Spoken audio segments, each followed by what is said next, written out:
திமுக versus தாவைக்கா, திமுகவா தாவைக்காவா தான், அதுதான் இனி தமிழ்நாடு அரசியல்னு விஜய் பேசுறாரு. திரும்ப திரும்ப பேசுறாருன்னா அந்த இடத்துல அவர் யாரை காலி பண்றாரு? அதிமுக என்கிற கட்சியவே அவர் காலி பண்றாரு. அதிமுக என்கிற கட்சியை அதிமுக உள்ள இருந்தே பலர் காலி பண்ணிட்டாங்க. பிஜேபி தன் பங்குக்கு பாதி காலி பண்ணிருச்சு. இப்ப விஜய் வந்து திமுகவுக்கு எதிர் நான் திமுக எதிர் அரசியலை தான் கூர்மைப்படுத்துறேன்னு சொல்லுவதன் மூலம் திரும்ப திரும்ப டிஎம்கே வெர்சஸ் டிவிகே என்று அவர் பேசுவதன் மூலம் அதிமுக என்கிற ஒரு மாபெரும் கட்சி, தமிழ்நாட்டை அதிக முறை ஆண்ட கட்சி, ஜெயலலிதா எம்ஜிஆர் போன்ற மாபெரும் தலைவர்களால் வழிநடத்தப்பட்ட கட்சி, இன்னைக்கும் களத்தில் மிகவும் உயிர்ப்போடு இருக்கக்கூடிய ஒரு கட்சி. அந்த தொண்டர்கள் வந்து ரொம்ப ஆக்டிவானவங்க, ரொம்ப விசுவாசமானவங்க. அந்த சின்னத்துக்குன்னு ஒரு மிகப்பெரிய செல்வாக்கு இருக்குது. இதெல்லாம் யாருமே டிஸ்பியூட்டே பண்ண முடியாது. அப்படிப்பட்ட ஒரு கட்சி இன்னைக்கு சிதறி போயிருக்கு. ஒரு ஒழுங்கான தலைமை அமையாமல் ஒரு ஒருங்கிணைந்த தலைமையின் கீழே இப்போ ஓரளவுக்கு திரண்டிருக்கிற அந்த தலைமையும் பிஜேபி முடிஞ்ச அளவுக்கு அங்கே உள்ள வச்சே ஆட்களை எடுத்து அதை டிஸ்மேண்டில் பண்ணிகிட்டு இருக்கு. இப்போ கொஞ்சம் மிஞ்சி இருக்கிறதையும் விஜய் வந்து என்ன சொல்கிறாருன்னா, இப்போ மிஞ்சி இருக்கிறது எப்படி, அது திமுக எதிர்ப்பில் தானே மிஞ்சி இருக்குது. திமுக வெர்சஸ் அதிமுக என்கிற அந்த எதிர் அரசியலில் தான் எடப்பாடி தலைமையில் ஒரு 20 விழுக்காடு வாக்கு என்கிற அளவுக்கு அது மிஞ்சி இருக்கு.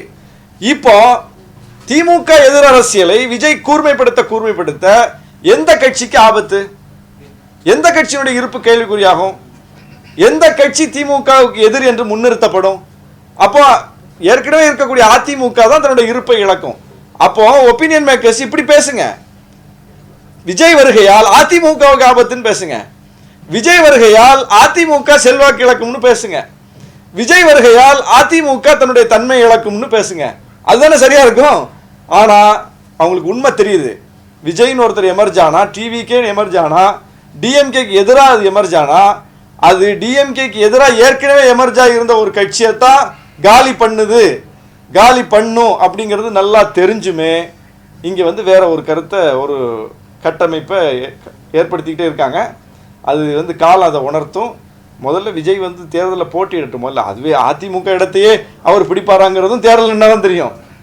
அதுவும் வந்து தேர்தலை பார்க்கணும். நம்ம இப்போ ஒவ்வொரு கட்சிக்கும் திமுக கூட்டணிக்கு இவ்வளோ ஓட்டு, திமுகவுக்கு இவ்வளோ ஓட்டு, திமுக கூட்டணியில் கூட ஒவ்வொரு கட்சிகளுக்கும் இவ்வளோ ஓட்டு இருக்கு, அதிமுகவுக்கு இவ்வளோ ஓட்டு இருக்கு, பிஜேபிக்கு இவ்வளோ ஓட்டு இருக்கு, நாம் தமிழருக்கு 8 விழுக்காடு ஓட்டு இருக்குங்களாம் தேர்தலில் போட்டியிடாமலேயே பெர்செப்ஷன் அடிப்படையில் எல்லாம் சொல்லப்பட்டதா?